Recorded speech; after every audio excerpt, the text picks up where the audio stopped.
बिस्मिल्लाहिर्रहमानिर्रहीम। अस्सलाम वालेकुम। अरब में इस्लाम से पहले जहाँ हर तरफ बुराइयाँ ही बुराइयाँ थी, वहाँ कुछ अच्छे लोग भी थे, जिनमें से एक हातिम ताई भी था। हातिम के बारे में बेशुमार कहानियाँ बयान की गई हैं, जिनमें से अगर मुबालगा निकाल भी दिया जाए तो फिर भी हकीकत यही है कि हातिम की सखावत ज़रबुल मिसल है। इस्लाम में हज़रत उस्मान रज़ी अल्लाह अन्हा की सखावत मिसाली है। उनके बारे में बेशुमार वाक़यात मशहूर हैं। ये हकीकत है कि हज़रत उस्मान गनी के मालो वज़र और अतियात और सखावत की वजह से इस्लाम के फैलाव में बड़ी सहूलत पैदा हुई। हातिम का ताल्लुक़ तय नामी एक कबीले से था। इसी की निस्बत से उसे हातिम ताई कहा जाता है। वो यमन का हुक्मरान था। यमन का इलाका अरब से जुड़ा हुआ था। अरब पर उन दिनों नौफल नामी बादशाह की हुकूमत थी। वो हातिम की सखावत और इलाके में मकबूलियत से बहुत परेशान था। उसकी सखावत से महज यमन के लोग ही फ़ायदा नहीं उठाते थे, बल्कि उस तक पहुंच जाने वाला हर शख्स उसकी सखावत से फ़ायदा उठा सकता था। बहुत से लोग तो महज उसका इम्तिहान लेने ही उसके पास चले जाते और वो हमेशा हर इम्तिहान में कामयाब होता। एक मर्तबा किसी को मालूम हुआ कि हातिम ताई के ज़ाती इस्तेमाल का घोड़ा बहुत कीमती है, क्यों ना वो हासिल किया जाए। चुनांचा एक शख्स उसका इम्तिहान लेने पहुंच गया। हातिम उस रोज़ शिकार करने के लिए निकला हुआ था।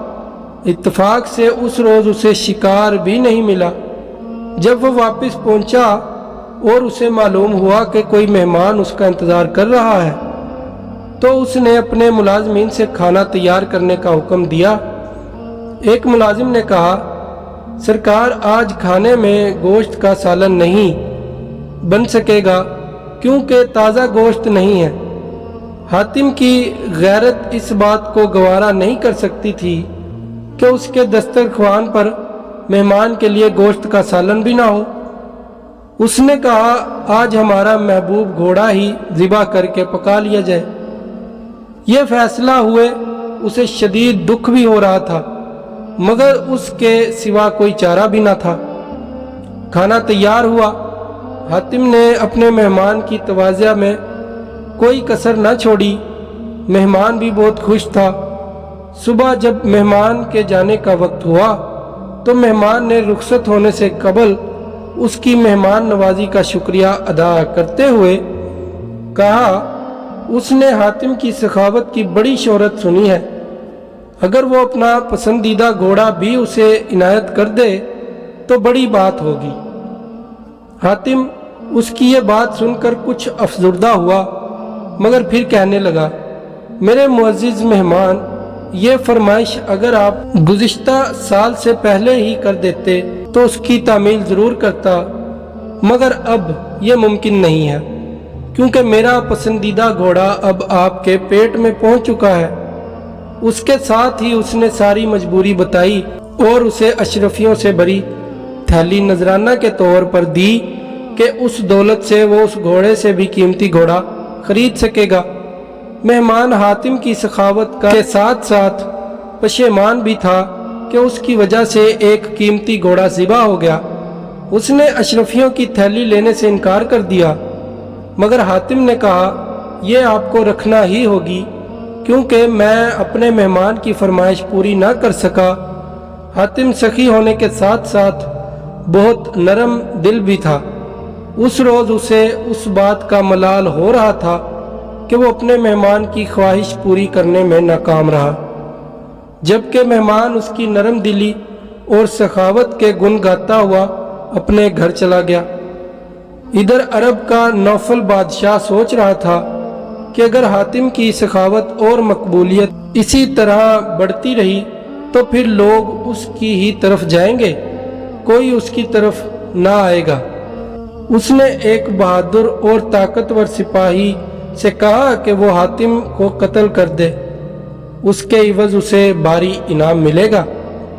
حاتم کیونکہ نیک دل اور سخی انسان تھا، اس لیے وہ اپنے ساتھ محافظ نہیں رکھتا تھا، کیونکہ وہ جانتا تھا کہ موت جب آنی ہے تب ہی آئے گی، اور جب آئے گی تو کوئی محافظ اسے بچا نہیں سکے گا۔ بادشاہ نوفل کا بھیجا ہوا سپاہی ایک مہمان کے روپ میں حاتم کے محل پہنچ گیا۔ ایک رات جب لوگ سو رہے تھے، وہ سپاہی خاموشی سے حاتم کی خواب گاہ تک پہنچ گیا۔ اس نے دیکھا کہ حاتم گہری نیند سو رہا ہے، تو اس نے اپنی کمر سے بندھے خنجر کو نکالا اور پوری طاقت سے اس پر وار کر دیا۔ عین اسی وقت حاتم نے کروٹ لی اور سپاہی کا نشانہ چونک گیا اور وہ حاتم کے اوپر گر گیا۔ حاتم اس دوران نیند سے بیدار ہو چکا تھا۔ اس نے اپنے مہمان سپاہی کو قابو کر لیا اور اس سے پوچھا کہ اس نے ایسا کیوں کیا ہے، کیا اس کی مہمان نوازی میں کوئی کمی رہ گئی تھی؟ سپاہی نے حاتم کو صاف صاف بتا دیا کہ وہ یہاں کس لیے آیا تھا۔ حاتم نے اسے کہا، مجھے قتل کر کے اگر تمہیں دولت ملتی ہے تو فوراً قتل کر دے، اس سے پہلے کہ میرے ملازم آ جائیں۔ تم مجھے مار سکتے ہو، میں مزاحمت نہیں کروں گا۔ سپاہی یہ سمجھ رہا تھا کہ اب اس کی موت آ گئی، کیونکہ حاتم کی پکڑ سے اس کا نکل جانا ممکن نہیں تھا۔ حاتم کا یہ رویہ دیکھ کر سپاہی کہنے لگا، حضور مجھے معاف کر دیں، مجھ سے بہت بڑی غلطی ہو گئی ہے، میں توبہ کرتا ہوں اور آئندہ سے ہمیشہ آپ کا وفادار رہوں گا۔ حاتم نے نہ صرف اسے معاف کر دیا بلکہ اشرفیوں سے بھری تھیلی بھی دی، کیونکہ اسے یہ گوارا نہیں تھا کہ اس کا مہمان اس کے گھر سے خالی ہاتھ جائے۔ تو دوستو، یہی ہماری کہانی کا اختتام ہوتا ہے۔ ویڈیو کو لائک، شیئر، کمنٹ اور چینل کو سبسکرائب لازمی کر دیں۔